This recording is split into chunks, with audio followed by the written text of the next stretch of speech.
Alô, amigos da TV Pantanal MS, eu sou Hélio Ferreira, esse é o programa Cenário Político. Hoje estamos aqui com o deputado Pedro Kemp, ele que é do PT. Vamos bater um papo com o deputado e saber um pouquinho da sua carreira, do seu mandato. Boa noite, deputado. Boa noite, Hélio. É uma satisfação estar aqui participando do seu programa na TV Pantanal MS e poder prestar contas do nosso trabalho na Assembleia Legislativa, conversar com as pessoas que têm interesse também em saber o que está acontecendo no Legislativo Estadual. Bacana, deputado. Então nós vamos ter aqui um pequeno intervalo e daqui um pouquinho a gente volta.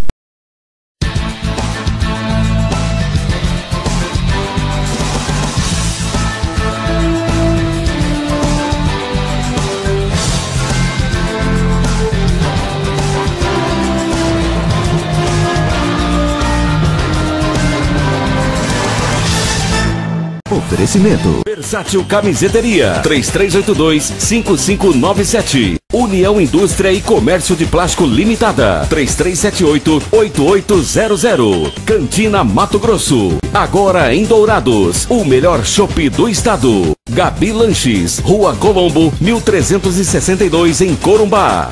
Cenário Político.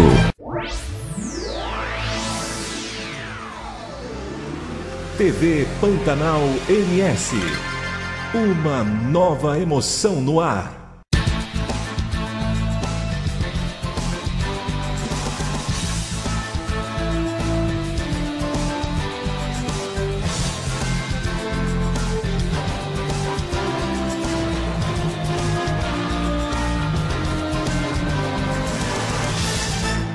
Estamos de volta com o programa Cenário Político. Eu sou Hélio Ferreira, estou aqui na TV Pantanal MS.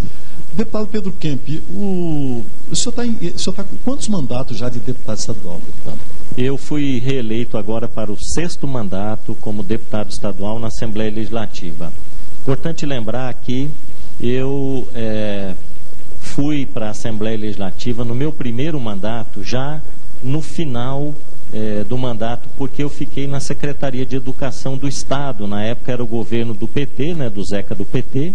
Então eu fiquei 2 anos e meio na Secretaria de Educação e depois eu era primeiro suplente de deputado estadual do ex-deputado Laerte Tetila de Dourados. Naquela época ele foi eleito prefeito e aí eu assumi a vaga de deputado estadual. Então meu primeiro mandato foi 1 ano e meio, e depois fui reeleito mais 5 vezes. Então, são 6 mandatos já de deputado. 6 mandatos. 6 mandatos. Sempre no PT, deputado? Sempre no Partido dos Trabalhadores. Eu me filiei ao Partido dos Trabalhadores em 1985 e de lá para cá sempre fui um militante do partido. Fui primeiro eleito vereador em Campo Grande, fiquei 2 anos na Câmara Municipal. Com a eleição do Zeca do PT para o governo, fui para a Secretaria de Educação e agora na Assembleia Legislativa. Lá eu tive a experiência de ser um deputado de situação e também de oposição. Quando eu cheguei na Assembleia, era o governo do PT, eu fui um deputado da situação. Cheguei a ser líder do governo na Assembleia Legislativa. Depois foi eleito André Putinelli e depois Reinaldo Zambuja, aí eu já fui da bancada de oposição, E eu costumo dizer, Hélio, que é muito importante a oposição também no parlamento, Porque se você tiver somente deputados da base do governo, você não tem o debate, o contraponto de ideias, A cobrança, a fiscalização. Então, esse é o trabalho que a gente faz na oposição, que é fundamental no regime democrático, A gente está lá não só para apresentar projetos de lei, mas também para fiscalizar o governo, cobrar aquilo que ele prometeu durante a campanha eleitoral. Então é o que eu tenho procurado fazer hoje, na bancada de oposição, que é uma bancada minoritária, Hoje nós somos só 2 deputados, do Partido dos Trabalhadores, mas a gente procura fazer um trabalho com seriedade e responsabilidade, cobrando do governo. E quando o governo, obviamente, apresenta um projeto que nós entendemos que é importante para a população, nós também apoiamos, Já votamos favoravelmente a vários projetos do governo. Quando é um projeto que a gente entende que não vai trazer benefício para a população, nós votamos contra. Deputado, o senhor conseguiu passar batido por toda esse desgaste que o PT teve nesse período pós-governo Lula, governo Dilma, com impeachment da Dilma, né, da presidente do país, do PT, e o senhor sempre se elegendo. Qual é o segredo para um deputado do PT, de um partido que se desgastou, houve esse desgaste todo, e o senhor conseguiu manter com seu eleitorado fiel o senhor? Eu acredito que foi o trabalho que eu desenvolvi como deputado estadual, mas também antes, né, como secretário de Educação do Estado. Eu acredito que a minha principal base de apoio nas eleições tem sido a categoria dos trabalhadores da educação. Eu tenho muitos votos entre os professores, os servidores administrativos das escolas, e eu acredito que essa base, né, que me elege, ela tem se mantido, né, fiel nesses últimos anos, porque durante 5 eleições eu tive praticamente a mesma votação. Eu tenho praticamente 20 mil votos, varia um pouquinho de uma eleição para outra. Por aí. Mas 21, 20, muito 20, voto. 500, muito né? Voto. É uma votação que permanece constante, né? Nesses eu acho, últimos então, anos. Que esses votos vêm a maioria da área de educação. Eu acredito que 70% desses votos. O senhor é professor universitário? Sua área é educação? Eu sou professor universitário e também sou professor do Estado, da rede estadual de ensino, né? Eu fiz um concurso para a Secretaria de Educação, assumi meu concurso em 1990 e trabalhei na educação especial, porque minha formação é psicologia. Então, como psicólogo e professor de psicologia, eu trabalhei no Estado na área da educação especial, que é uma área que atende as pessoas com deficiência nas escolas, né? Então, eu trabalhei 6 anos como psicólogo da educação especial na Secretaria de Educação e, por conta disso, desse meu trabalho nas escolas, é que eu acabei, né, tendo essa proximidade com os professores, com os servidores administrativos. Então, eu sou muito grato aos professores, à educação de um modo geral. Tenho também uma votação expressiva nas universidades, entre a juventude. Enfim, é um eleitorado que é muito fiel, muito parceiro do meu mandato, né? Então, eu falo que o meu mandato é um mandato coletivo. Eu não faço as coisas da minha cabeça, mas eu tenho procurado manter essa relação com essas pessoas que sempre me apoiaram para a gente poder representar aquilo que elas gostariam de ver representado na Assembleia Legislativa. Deputado, o senhor que é oriundo dessa área de especialista cuidando de educação especial, como é que o senhor viu essa medida do governo do Estado tirando os especialistas dessa área de onde o senhor veio? Eu tenho feito pronunciamentos na Assembleia, já me posicionei sobre isso. Inclusive, eu acompanhei um grupo de mães de crianças com deficiência na Defensoria Pública. Fui atendido pelo defensor, Dr. Matheus, que entrou inclusive com uma ação na Justiça para tentar reverter essa decisão, primeiro da Prefeitura de Campo Grande, porque a Prefeitura também substituiu professores da educação especial por estagiários, né? Foi uma perda muito grande. Quero lembrar que a criança com deficiência, por exemplo, o caso da criança autista, ela estabelece um vínculo com aquele professor que faz esse atendimento mais individualizado, né? Quando essa troca, essa mudança, inclusive por uma pessoa que não é habilitada, não é formada, essa criança sente muito. Então, eu vi como um grande retrocesso, né, que aconteceu. E no Estado, a Secretaria Estadual de Educação também não conseguiu substituir profissionais que se aposentaram da educação especial. Hoje tem uma equipe muito reduzida no Estado para atender todas as escolas, a demanda dos alunos que têm deficiência nas escolas.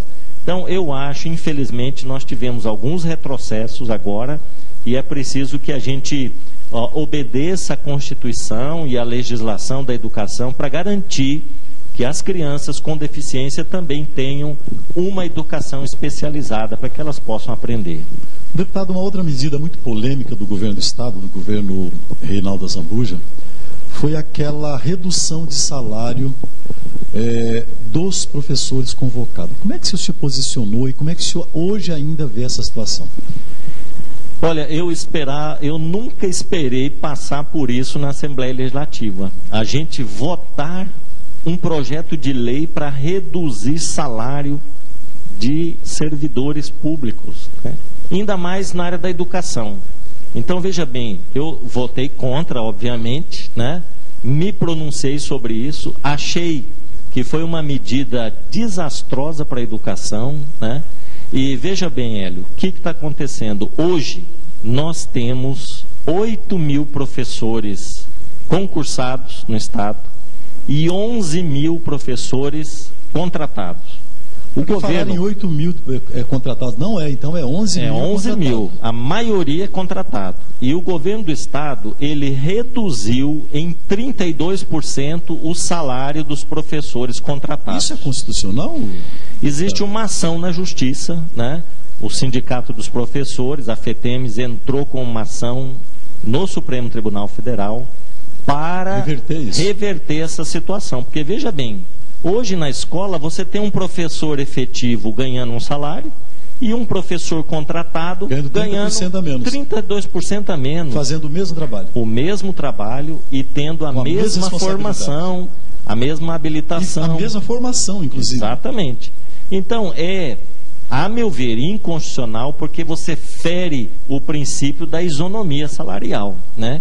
E você tem hoje 11.000 professores dando aula descontente.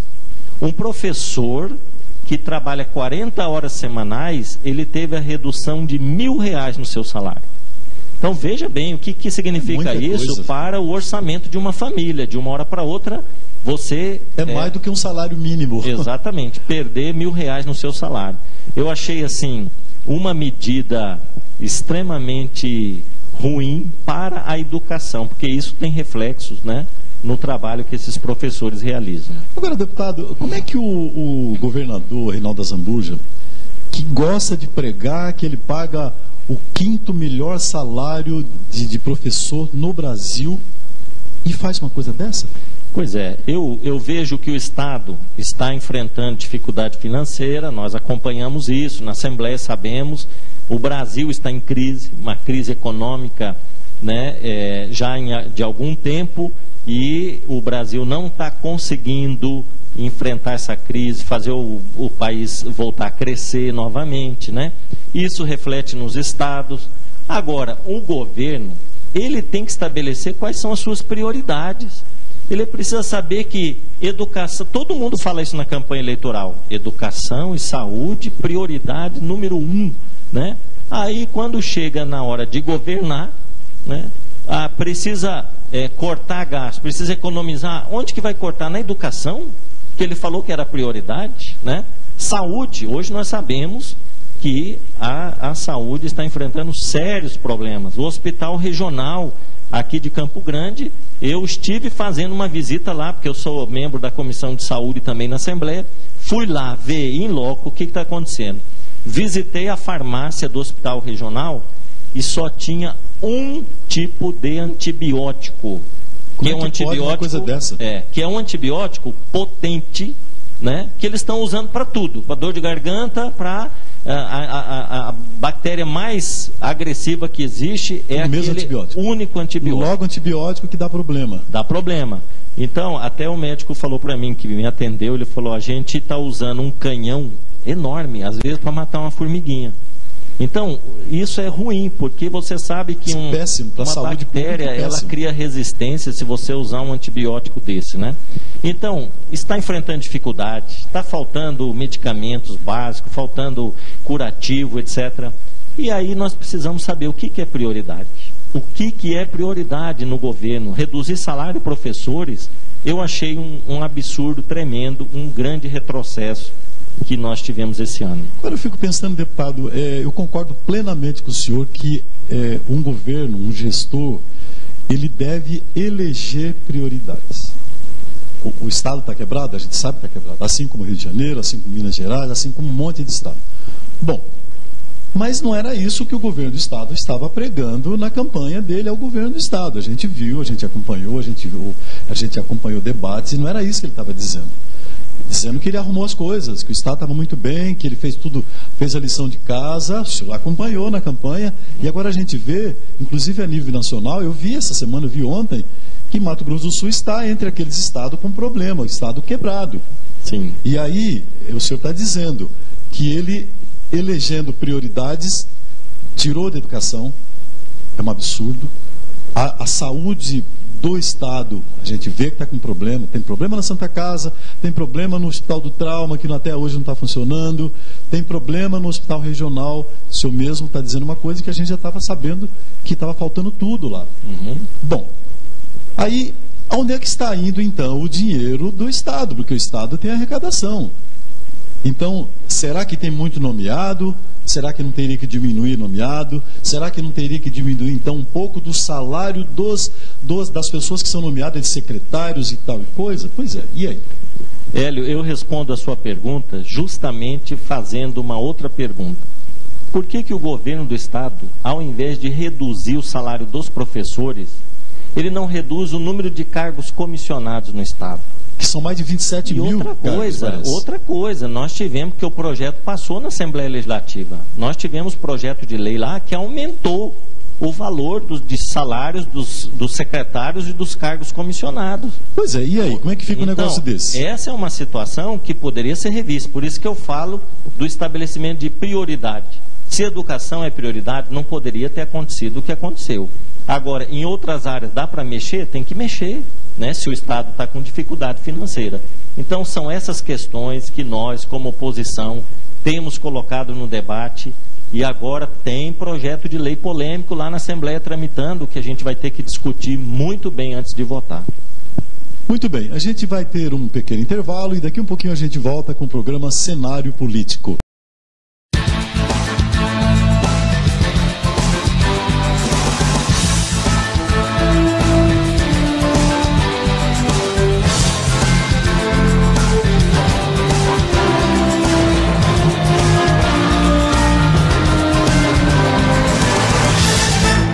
Oferecimento Versátil Camiseteria 3382-5597. União Indústria e Comércio de Plástico Limitada 3378-8800. Cantina Mato Grosso, agora em Dourados, o melhor chopp do estado. Gabi Lanches, Rua Colombo 1362 em Corumbá.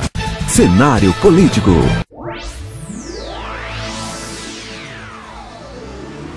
TV Pantanal MS. Uma nova emoção no ar.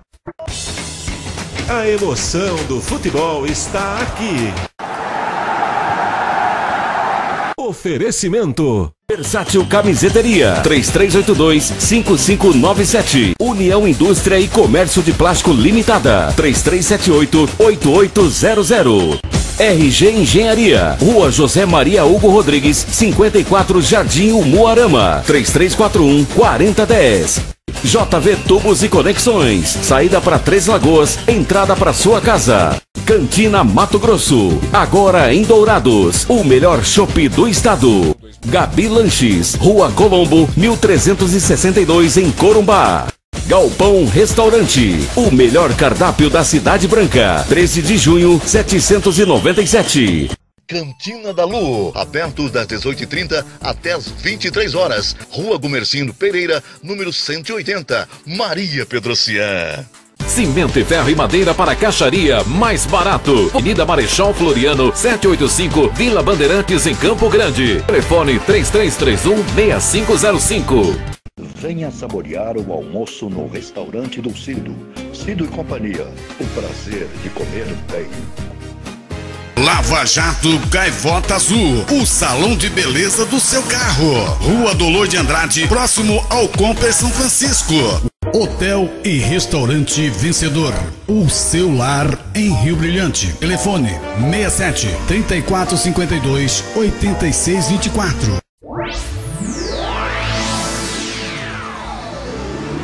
TV Pantanal MS. Uma nova emoção no ar.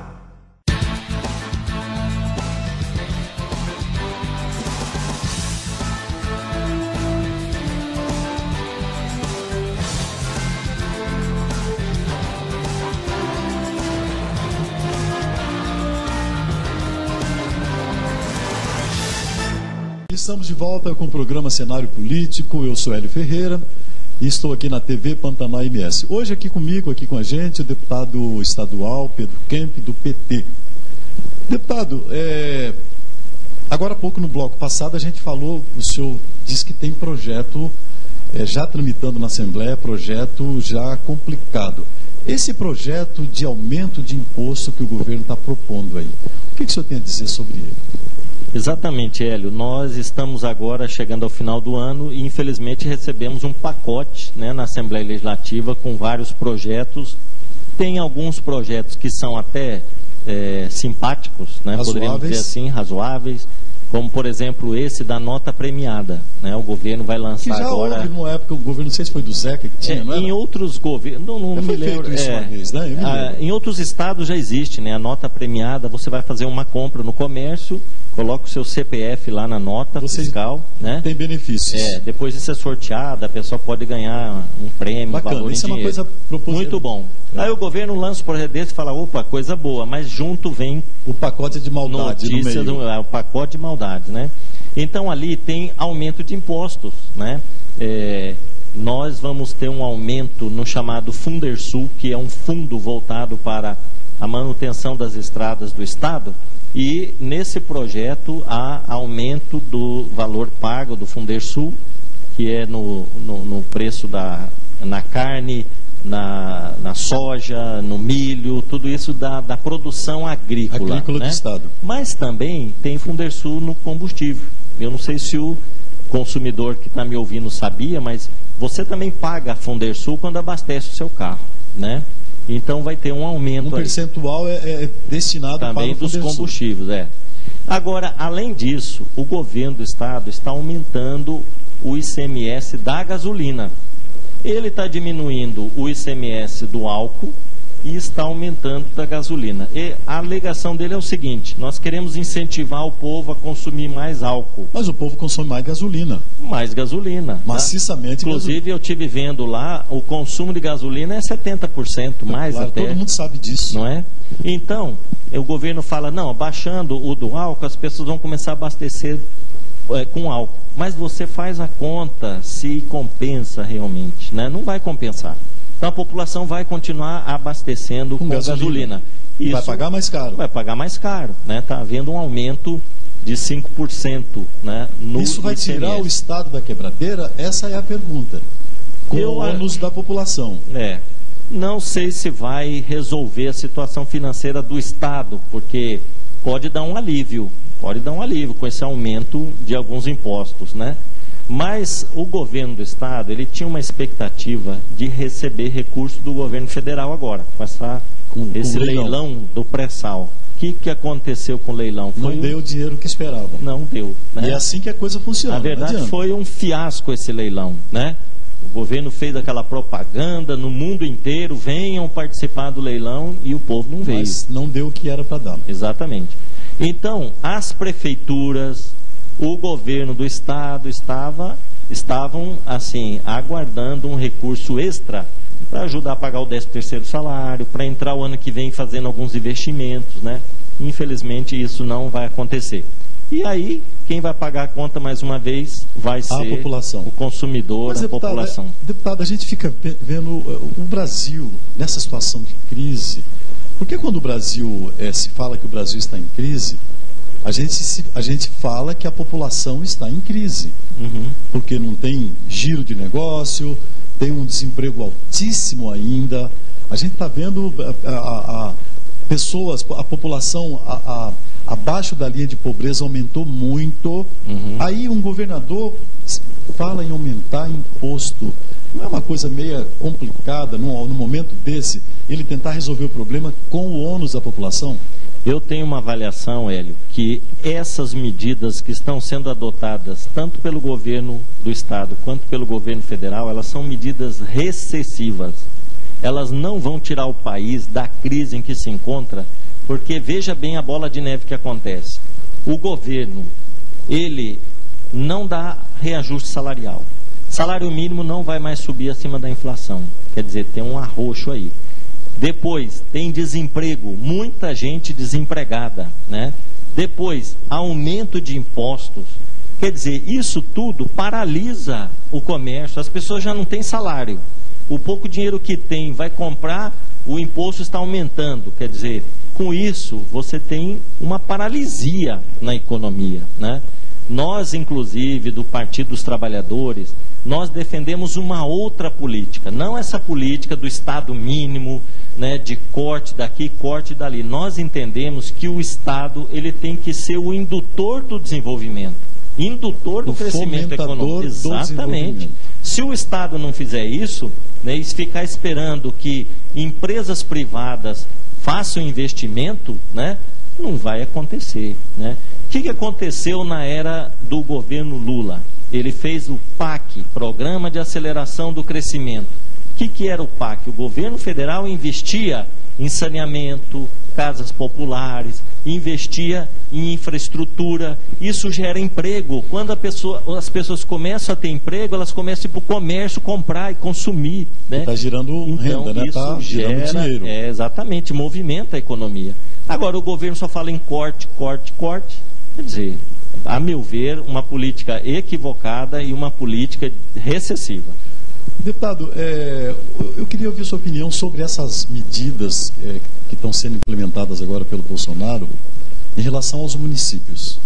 Que município com menos de 5 mil habitantes seria incorporado a outros municípios vizinhos. Caso nosso aqui, por exemplo, de Figueirão, caso de até alguns 2 ou 3 municípios que estão nessa situação. O que o senhor acha disso? Eu sou totalmente contrário a essa política. Inclusive, as pessoas às vezes têm uma avaliação equivocada. Quando você fala assim, tem um município pequeno, ele não tem renda, não se mantém por si próprio, né? Precisa de ajuda do governo federal. Agora, veja bem, você pega 1.400 municípios que serão extintos, né? Você vai deixar uma parcela enorme de pessoas, porque são 1.400 prefeitos, quase 11 mil, mais de 11 mil vereadores. Aí você tira os funcionários públicos, né? O que vai acontecer? Você vai gerar mais uma quantidade enorme de desemprego, mais gente sem salário, de desemprego. Então, assim, aquilo que a gente estava falando antes, né, a política recessiva, essa vai ser mais uma tragédia para aqueles pequenos municípios onde a economia hoje basicamente depende do poder público também, né? E aí você vai ter mais uma camada de pessoas, né, sem opção ou sem oportunidade de trabalho. Mas, deputado, esses municípios que não estão conseguindo se manter, que não tem renda própria, que fica dependendo de fundo de participação do município, como é que faz com um município desse, por exemplo, que estão quebrados, por exemplo? Como é que faz? Veja bem, nós, no FPM, o que acontece? Você tem uma arrecadação do governo federal que é distribuída para todos os municípios, né? E, de uma certa forma, os municípios ricos, os grandes municípios, eles acabam financiando os pequenos municípios. E é aquilo que eu falava, é uma distribuição de recursos que acontece no país, né? Os grandes municípios como São Paulo, Rio de Janeiro, Vitória, Belo Horizonte, etc., eles participam da arrecadação, né? É formado um bolo e esse bolo é distribuído para aqueles pequenos municípios que não têm uma arrecadação própria. Vem um recurso e esse recurso ele é distribuído entre as famílias e aquece a economia local daquele município. Você imagina, acabando com toda essa massa de servidores que nós temos lá, o que vai virar o pequeno comércio dessas pequenas cidades, né?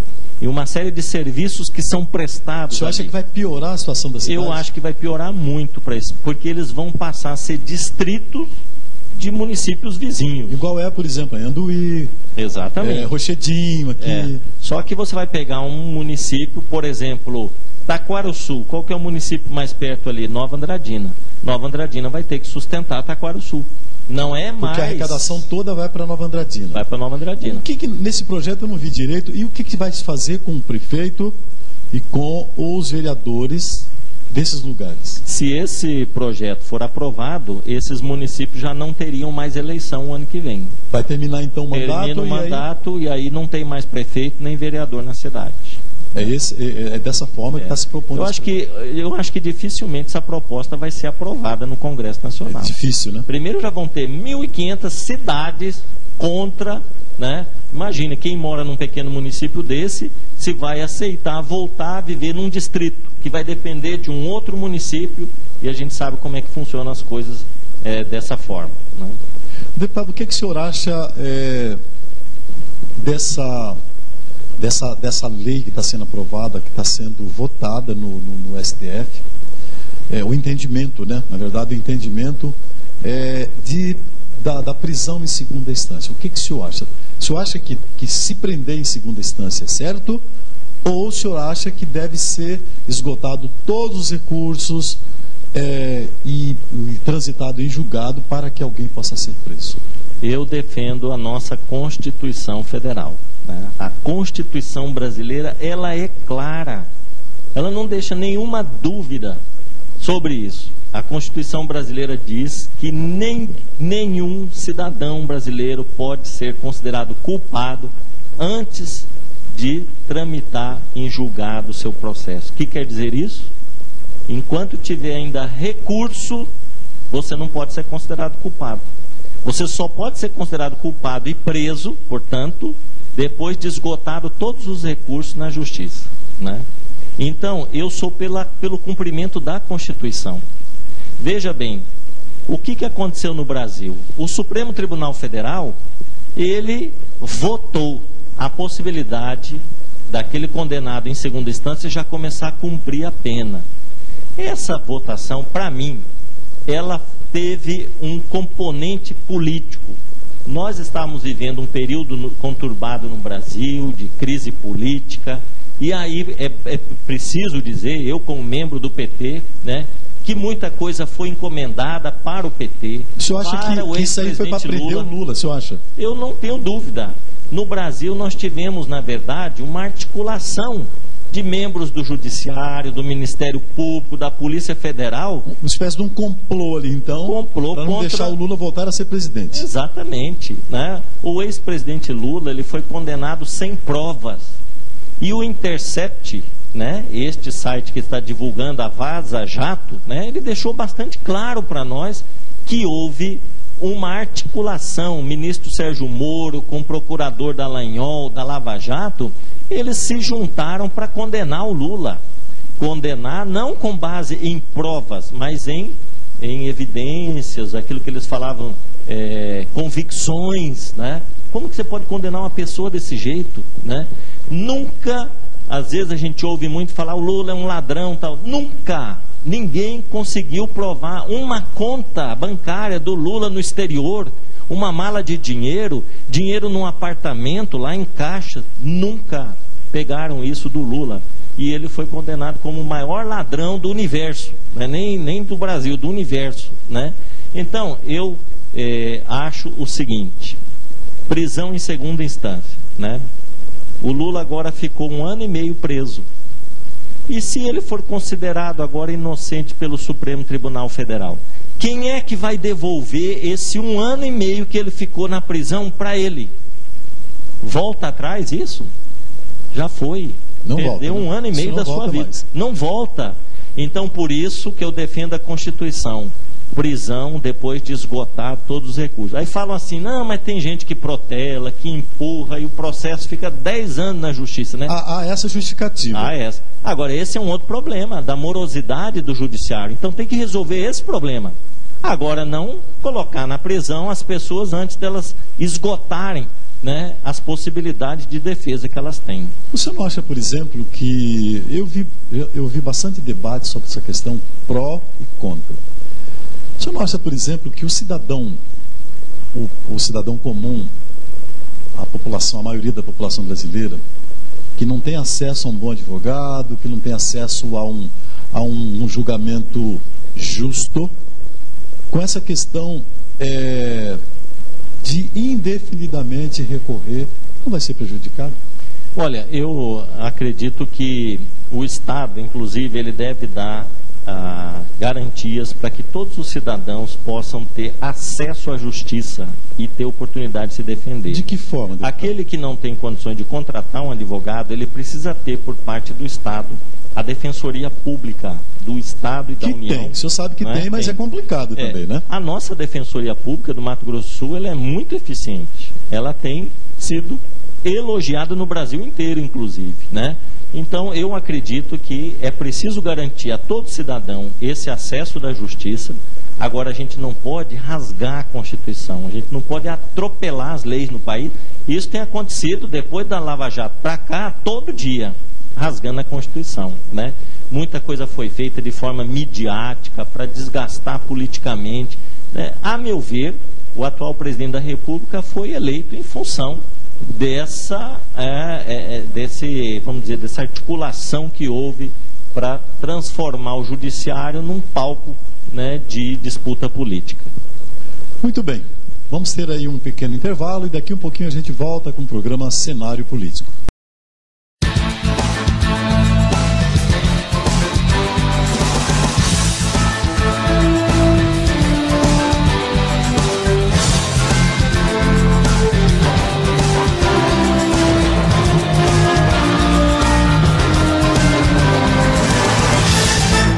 Oferecimento Versátil Camiseteria 3382-5597 União Indústria e Comércio de Plástico Limitada 3378-8800 Cantina Mato Grosso. Agora em Dourados, o melhor chopp do estado. Gabi Lanches, Rua Colombo 1362 em Corumbá.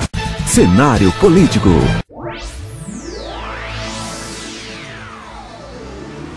TV Pantanal MS.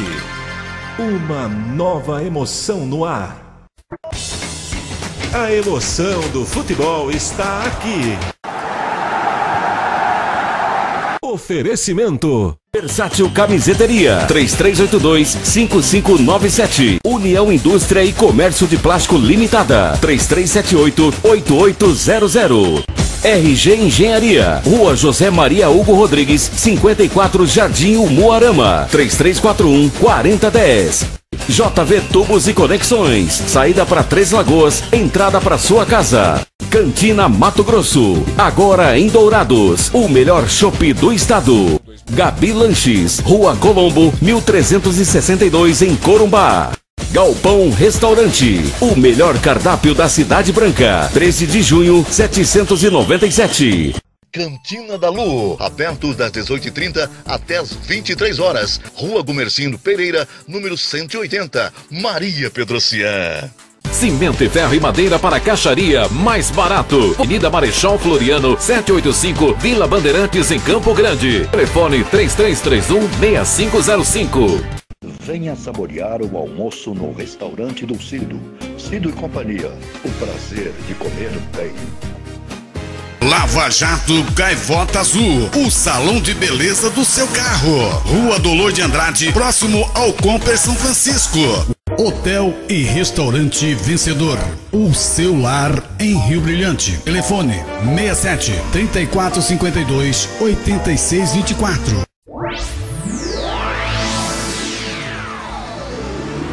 TV Pantanal MS. Uma nova emoção no ar.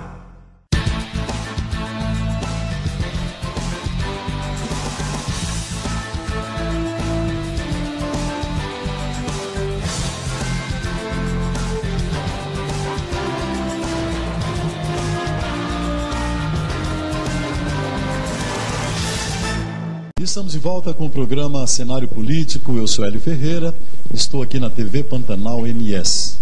Recebendo hoje aqui a visita honrosa do deputado Pedro Kemp, do PT de Mato Grosso do Sul. Deputado, voltando agora para a nossa Assembleia Legislativa, para Mato Grosso do Sul.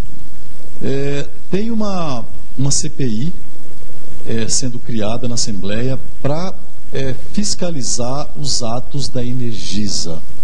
Eu queria que o senhor, primeiro eu queria fazer uma pergunta, houve lá, parece uma confusão lá, o deputado Contar entrou tentando captar assinaturas e aí não conseguiu, e aí de repente o deputado Felipe Orro imediatamente conseguiu as assinaturas necessárias. Me explica um pouquinho isso para o nosso internauta. Hélio, muito boa essa pergunta, porque dá a oportunidade da gente esclarecer a população, né? Porque nós fomos muito cobrados sobre esse assunto. Então é importante esclarecer sobre essa polêmica da CPI da Energisa. O que aconteceu? Nesses últimos meses a conta da energia foi lá em cima, né?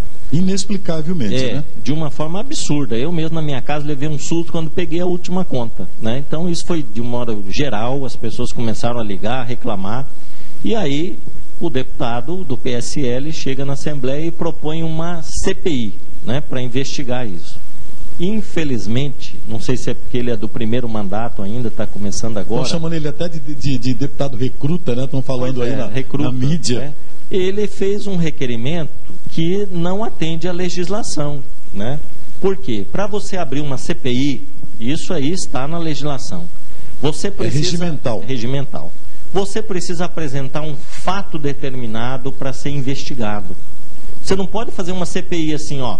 Quero fazer uma CPI. Uma CPI, vamos investigar o aumento da energia. Aumento da energia... Explicando para a população, deputado, que CPI é Comissão Parlamentar de Inquérito. Né? É um inquérito como se fosse um delegado fazendo um inquérito. Exatamente. Né? A CPI, ela tem poder de polícia. É como se fosse um delegado fazendo uma inquisição, inquirindo. Ela pode requerer documentos, ela pode quebrar sigilo bancário, ela pode mandar prender pessoas, né? Ela pode... Tem poder de polícia. Tem poder de polícia. Então, é um assunto muito sério. Você faz uma CPI sem um fato determinado, o que quer dizer isso? Você tem um indício de um crime cometido. Aí você vai investigar esse crime. Por exemplo, eu constatei que 10 relógios que eu observei, né, medidor de energia, 8 estavam fraudando e cobrando a mais do que a pessoa deveria pagar. Bom, esse é um fato determinado. É um fato. Vamos investigar esse aí. Agora, o primeiro requerimento de CPI foi apresentado, o deputado apresentou assim, investigar o aumento de energia. Isso, muito vago. Isso, o que ia acontecer? A empresa ia entrar na justiça e ia barrar essa CPI no outro dia. Porque como já aconteceu. Ilegal. Como já aconteceu. Eu fui membro de uma CPI na Assembleia contra a Energisa, acho que 2 anos atrás. A empresa entrou na justiça, em 2 semanas cassou a CPI, né?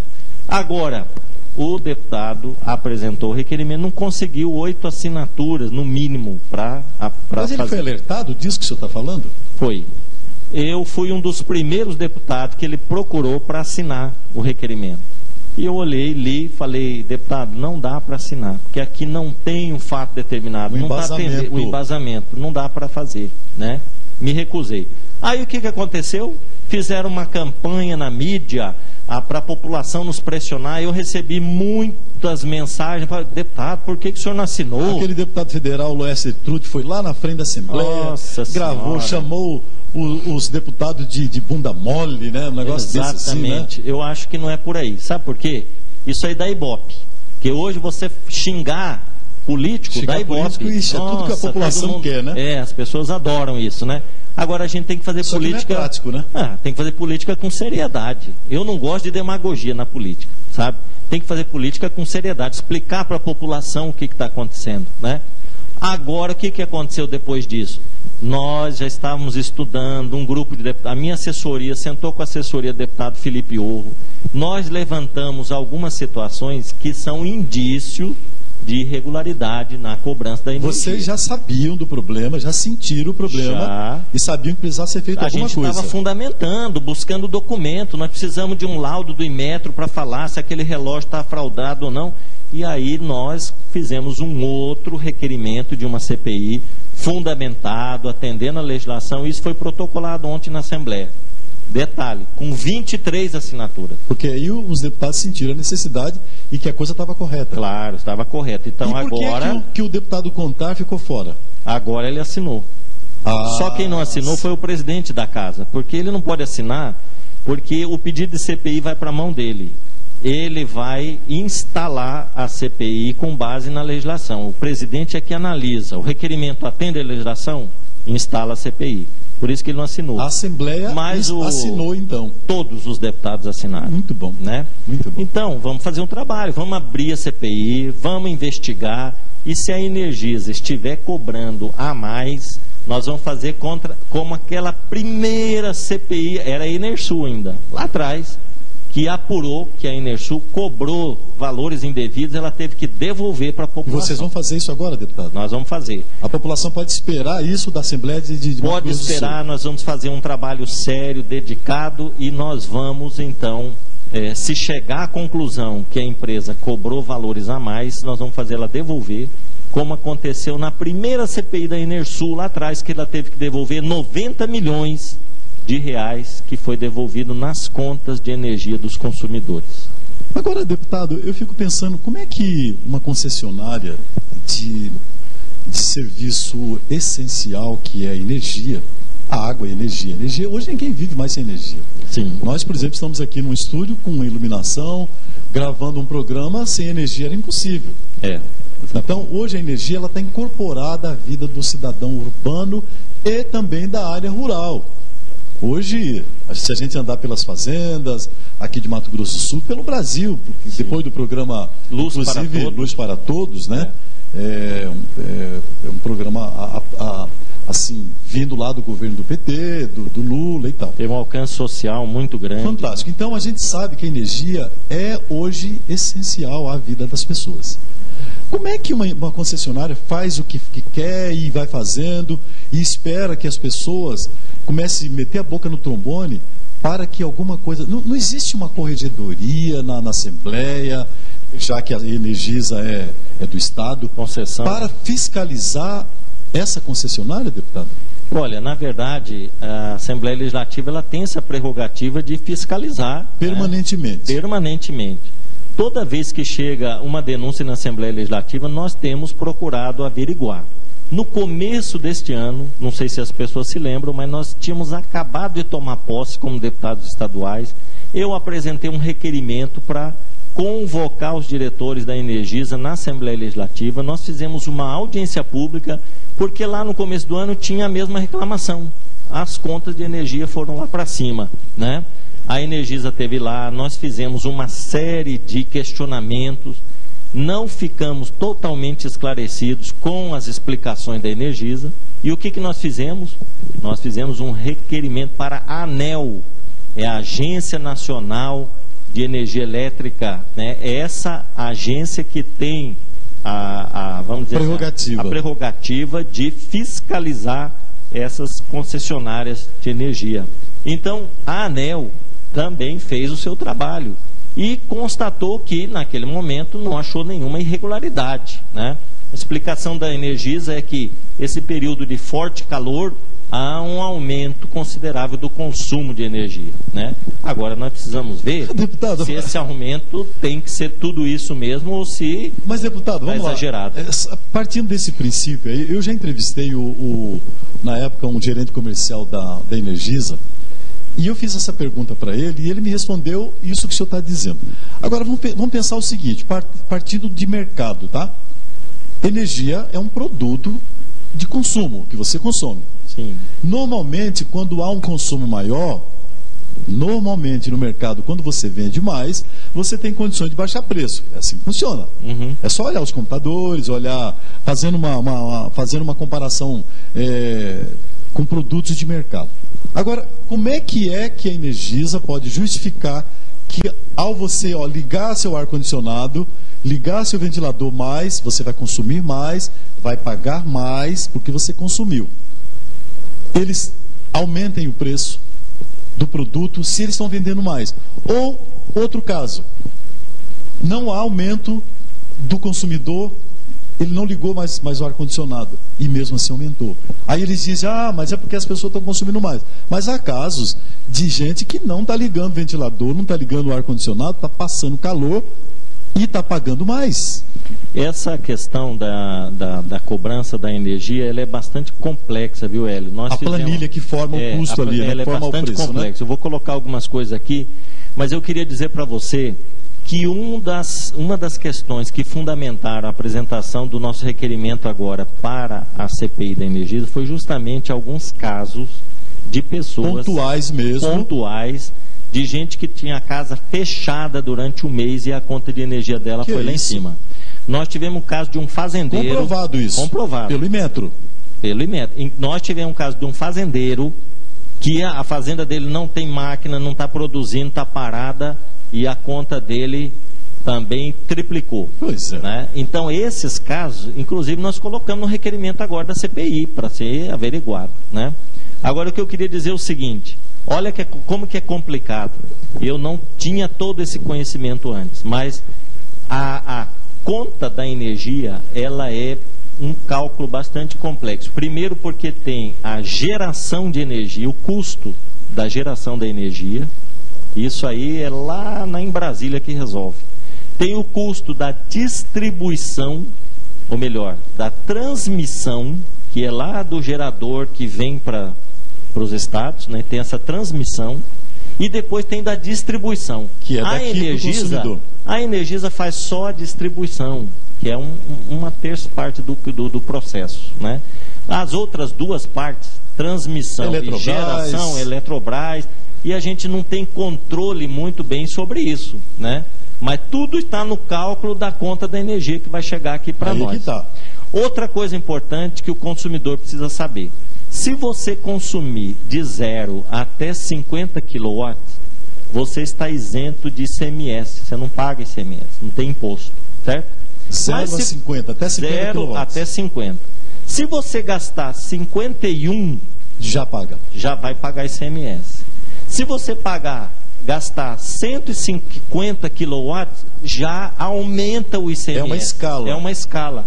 Quem gasta acima de 400 kW paga 25% de ICMS. Então, vai dando esse salto. E outra coisa, quero até dizer aqui, infelizmente, acho que vai ter aumento de energia no próximo mês. Sabe por quê? Porque vem a tal da bandeira vermelha. Pois é.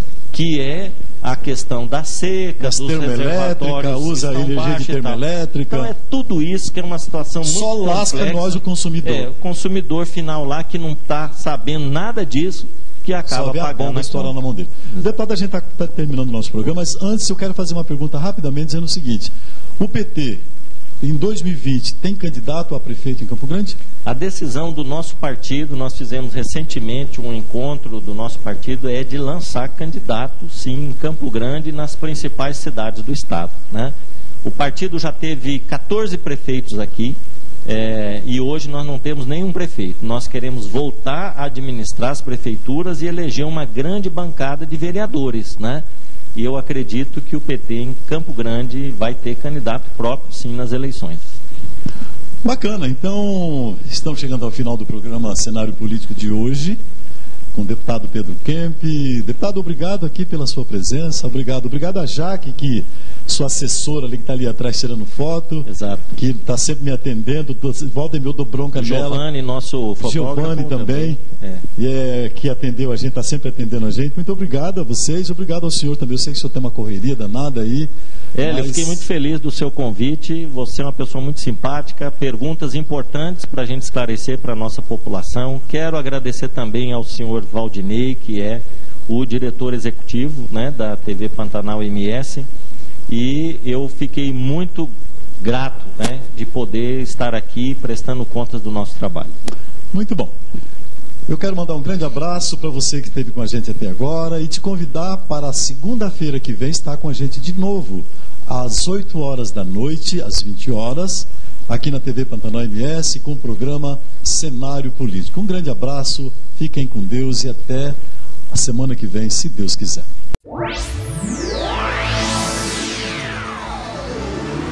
TV Pantanal MS. Uma nova emoção no ar.